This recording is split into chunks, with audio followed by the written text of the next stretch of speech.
ඉතින් මෝල් ගහ කරගෙනවා. මහා සේනාධිපති කාටද මේ අපහසු විදිහට කතා කරන්නේ? දෙයිනත් රාජදේවියට කියන කමතක් කරන්න එපා. ඔව් රාජදේවි එහෙමයි. මහා සේනාධිපති දෙයිනත් අර අමරේ සිංහාසනේ සිංහාසනේ ඔගේ කකුලන්නේ මහා සේනාධිපති දෙයිනත් මේ රටක් රාජ්‍යයක් පාලනය කරේ කවුද ඉස්සර වෙලා? රටක් රාජ්‍යයක් පාලනය කර අපේ මහරජතුමා. ඔව් මහරජතුමා කියන මසදාදෙනිය ස්වාමියා. ඔව් තෝගේ මිනිහා නෑ. මොකද කිව්වේ? මහා සේනාධිපති අපිට තිබුණු පදියට කතා කරන්න එපා. ඇත්තටම මට හිතෙන ගෙදර ඉන්නේ කියලා.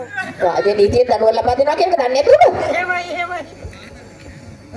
මහා සේනාධිපති දෙයිනත් මං අසුන් ගන්නම්කෝ.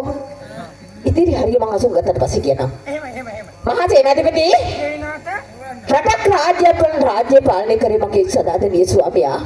මගේ සදාදනීය ස්වාමියා රාජ්‍ය පාලනය කරනකොට ඔබ පත්තිරිප්පුවට පැමිණියට පස්සේ ඉස්සෙල්ලා මොනවද කරන්නේ? අපේ දෙවෙනි මහතේද? මගේ හදපිරි සමාචාරය උත්තමාචාරය පුද කරනවා. එතකොට මහරජතුමා දැන් කුත් කරලා වැඩ පවත්වන්න ගිහිල්ලානේ. එහෙමයි. එතකොට මේ රට රාජ්‍ය පාලනය කරන්නේ මමයි. මම තමයි දැන් රාජ්‍ය උත්තමාවිය. ඇයි මට කරුණාවක් දක්වන්න අමතක වුණාද? දෙවිනාත මේකයි වැඩි. ඇයි මොකද? මට සාමාන්‍යයෙන් ගෑනුන්ට බෙදලා පුරුදු නෑ. ගෑනියට පිරිමියෙක් කියන අවශ්‍ය නැහැ. මේ රට රාජ්‍ය පාලනය කරන්නේ මමයි. පාලකයල වදින්න ඕනේ. එහෙමයි. දෙවිනාත මගේ සදාදනීය ස්වාමියාට දක්වපු කරුණු මහද මට දක්වන්න ඕනේ. එහෙමයි අපචෝතර. දෙවිනාත ඔව්. ඔබතුමියට. මාගේ. ඔව්. හදපිරි. උත්තමාචාරය.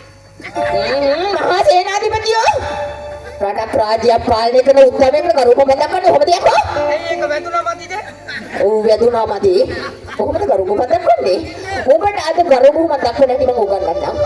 ඵලයන් ඉදිරියට. අද මට උගන්නන්න. ඔව් උගන්වන්න හදන්නේ ඵලයන් ඉදිරියට. මහා සේනාධිපතියෝ එනකන් දන දෙක බිම. කාගෙද දෙවිනාත? කාගේද ඔබ විතර නෙමෙයි නිනේ රාජමන්දිරේ. මගේ තරමේ. ඔව් ඔබගේ තමයි. එන ගත්තා. මං අද කියන එක ඔබ කියන්න ඕනේ හරිද? දැන් ඔබතුමී මට කියලා දෙන්න හදන්නේ නේ. කියලා දෙන්න හදන්නේ. අනේ වාසනාව. ඔන්න අහගෙන ඉඳපන්. හා. ලයික ශ්‍රීම් විරාජමාන වූ මොක? ලයික ශ්‍රීම් විරාජමාන වූ නයිකත්‍රියෙන් විරාජමාන වූ අපරාජ උත්තමයාවේදී අපරාජ උත්තමයාවේනි. ඔබට මාගේ මෙන්න සීසත් නාමය. මෙන්න සේසත් ප්‍රමාණය. මොකද කිව්වේ? මොකක්ද කිව්වේ? මොනවද කියන්නේ? මොනවද කියන්නේ? මම මොකද කිව්වේ? මොකද සේනාධිපතියෝ අවශ්‍ය වචන විතරයි කොහොම කියන්න කිව්වේ? එහෙම බෑ. එනකම් ගන්න දෙක බිම. පුදුම වැඩක් නෙමෙයි. පුදුම වැඩක්. මහා සේනාධිපතියෝ කියන්න කියනවා ඊට පස්සේ අල්ලගෙන. එන්න පුළුවන් කොකු කණුවෙක් වාගේ ඇවිල්ලා දැන් නමස්කාරම් කරපිය. මොකක් වගේ? කොකු කණුවෙක් වාගේ. හිටපන් කො මචං අසෙන්න පොඩ පස්සට ගන්නක. කොකු පණුවේ? රාජමන්දිරේ රජපුජුන් කාලා මරතුමාර වැටුවට මාත් එක්ක සෙල්ලම් කරන්න සූදානම් වෙන්න එපා. යකෝ මෙච්චර රටේ ලෝකේ සත්තු ඉද්දී ඔය කොකු පණුවද මතක් වෙන්නේ? මං කැමති සතා. කොකු පණුව? කොකු කණුවා. මං අසුගත වෙන්න. එන්න පුළුවන් කොකු කණුවෙක් වාගේ ඇවිල්ලා දැන් නමස්කාරම් කරපන්. ගෑනුත් පුදුම සත්තුන්ට ආසයි. මහා සේනාධිපති අත්තරඩේ තඩි වරක්සු කොටුවේ ඉන්න අර හී කොකු. මහා සේනාධිපති ඔබට වැඩක් නැහැ කමං කැමති සතා. කොකු පණුවනේ. ඔව් කොකු කණුවා. දෙයිනන්ට පොඩි පවුලක් තියෙනවා. ඇයි මොකද අවුල? කොකු පණුව වගේ එන්න පුළුවන්. හැබැයි කොක්ක නැහැ. හරි මොනා හරි දෙයකින් කොක්ක නැති වුණා කියලා මං හිතේ තියාගන්නම්කෝ. කොක්ක නැතුව එන්න ඕනේ. කොක්ක නැතුව එන්න ඕනේ. දෙයිනන්ට තව අවුලක් තියෙනවා. ඇයි මොකද්ද? කොකු පණුවගේ සෙවල තියෙන්න ඕනේද? මොකද කිව්වේ? මම පිටේ සෙවල තියෙන්න ඕනේද? සෙවල තිබ්බත් එකයි නැතත් එකයි කොකු කණුවම තමයි. එන්න පුළුවන්. අදතර තියෙනවා. කොකු පණුවනේ. ඔව් කොකු කණුවා වගේ. අඩේ මේ බලාගම් පත්තිනි පුංචි අම්මා. සේනාධිපති. කොකු පණුව නේද? ඔව් කොකු කණුවා වගේ බරේ. කොකු පණුවනේ. ඔව් කොකු කණුවා. එනේ හොඳයි එන්න අවසර තියෙනවා. එන්නේ රාජපුජුන් කාලා ශ්‍රී ලංකාවට මහරතුමාගේ මාස්ටික ශ්‍රී ලංකාවට කරන්න බෑ.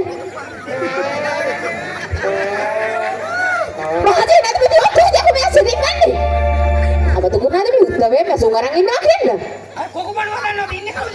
මහා සේනාධිපතියෝ කොක්කු පණුවේ වගේ රඟපන්නයි මං කිව්වේ. ඒකට මට පරම ආවේශ වුණා. ආවේශ වුණා. කොහෙද රින්ගුවේ?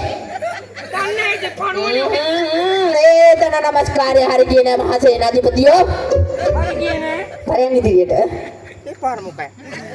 එන්න ගණන් දාන දෙක බිම. ඒක හැනගෙනම ගෙවිලා තියෙන්නේ. ඔය ගෙවිච්චට එහෙම තමයි රාජ්‍ය සේවය කරනවා කියන්නේ. මං කියන දේ කරන්න ඕනේ. යකෝ මහා සේනාධිපතියෝ. එහෙම කියනවා රාජ්‍යසේව ඔක්කොම දඩිස් ගෙවිලා තියෙන්නේ. අයියා. එන්න පුළුවන් කබර බොයික් වගේ. මොකක්ද? කබර බොයික් වගේ. මොනදියෝ තෝරගන්න සත්තු. මහා සේනාධිපතියෝ මගේ හිතෙන් නැගෙන සතා තමයි මම ප්‍රකාශ කළේ. මේ කබරක කිඹුලා හොඳ නේ. කිඹුලා මොනමද? කබරයද? කබරයා මම කැමති සතා. දෙවිනාට පොඩි අවුලක් තියෙනවා. ඒ මොකද මහා සේනාධිපති? කබරයා වගේ එන්න පුළුවන්. හැබැයි බාවනේ. හරි මොකක් හරි අනතුරකින් ඉතින් පාව නැතුණා කියලා මං හිතේ තියාගන්නම්කෝ. පාව ඇතත් නැතත් කබරයාමනේ. බාව නැතුව එන්නම් ඈ. හරි අවසර තියෙනවා. දෙවිනාට ඔව්. බාව නැති කබරයා වගේ එන්න. ඇහුවට තරහ වෙන්න එපා. මොකද්ද? දිව දාන්න ඕනේද? ඔව් ඒ සතාගේ පුරුද්දනේ. මාමනේ කබරයා දිව දාන්නනේ. ඔව් ඉතින් ඒ සතා එන විදියට එන්නේදී මං කිව්වනේ අවසර දුන්නා. නෙමෙයි. හරි අවසර තියෙනවා. ඉස්සරලා වගේ පැනලා දුවන්නේ නෑනේ. මහා සේනාධිපති මේ රාජ උත්තමාවිය අසුන් අරගෙන ඉන්නේ. කබරයා දිව දාගෙන ඉන්නේ නෑ. හරි අවසර තියෙනවා. එන්නේ මට උමනා වෙලා තිබුණට දඬුවම් ලබා දෙන්න තමයි මහා සේනාධිපතියෝ. එන්නේ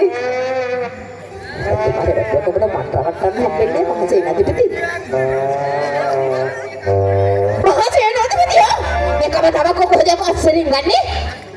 මොකටද ඉතින් දෙන්නේ? දන්නේ ඉතින් කබරේ දාගෙන මහා සේනාධිපති මම වතාවක් කිව්වා රාජ උත්තමයා සුමරගෙන ඔබ රංගපෑමක් කරන්න කියලා මං කිව්වේ. මට එම නෑ මට සතා ආරෝඩ වෙනවා. ඒ දන නමස්කාරය හරි ගියේ නෑ මහා සේනාධිපතියා. යකෝ කොහමද එන වදින්නේ? එනකන් දන දෙක බිම. ඒ වගේ නෑ කන්නන්ට වෙලා තියෙන්නේ හැම දෙයක්ම. ඒ මහා සේනාධිපති පිට පිට බලන්නේ. දැන් නම් ඔව හැම ගහලා තියෙ. කමක් නෑ. එහෙම තමයි රාජ්‍ය සේවයේ. එන්න පුළුවන් සුනකෙක් වාගේ. ඕංගඩේ බල්ලා ගහන්න ඕනේ. හරි කාන්තාව රාජ්‍ය පාලනය කරනකොට පිරිමි බල්ලෝ ගන්න වැටෙනවා. ඔබ ගණන් ගන්න එපා. එහෙම තමයි ගෑනු හිතාගෙන ඉන්නේ. එන්න පුළුවන්. දෙවිනාට මයිල් කියන එකද නැති එකද? හරි පොඩි තිබ්බත් එකයි නැතත් එකයි බල්ලමනේ. බල්ලානේ. ඔව් බල්ලෙක් වගේ ඉන්න පුළුවන්. අපේ නැන්නම්මගෙන් පස්සේ ඔබතුමී තමයි මම බල්ලා ගන්න දැම්මේ. හරි එහෙම වෙන්නත් ඕනේ. දැන් බල්ලා වෙන්නේ.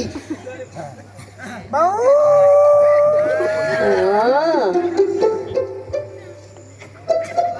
සේනාධිපතියෝ මහා සේනාධිපතියෝ මොකක්ද කකුල උස්සලා කලේ මහා සේනාධිපතියෝ මෙරිය බල්ලා කරන වැඩි. මොකද බල්ලා කරේ කකුල උස්සලා බල්ලා මහා සේනාධිපතියෝ මම රංගපෑමක් කරන්න කියලා මෙහෙම කැත වැඩ කරන්න කිව්වේ නේ මම. ආව බල්ලා වගේ වන්දන. බල්ලා දන්නවද ඉන්නේ කවුද කියලා? හරි මහා සේනාධිපති මෙහාට වරේ. ඔබතුමී සිංහාසන උඩ වෙන්නේ.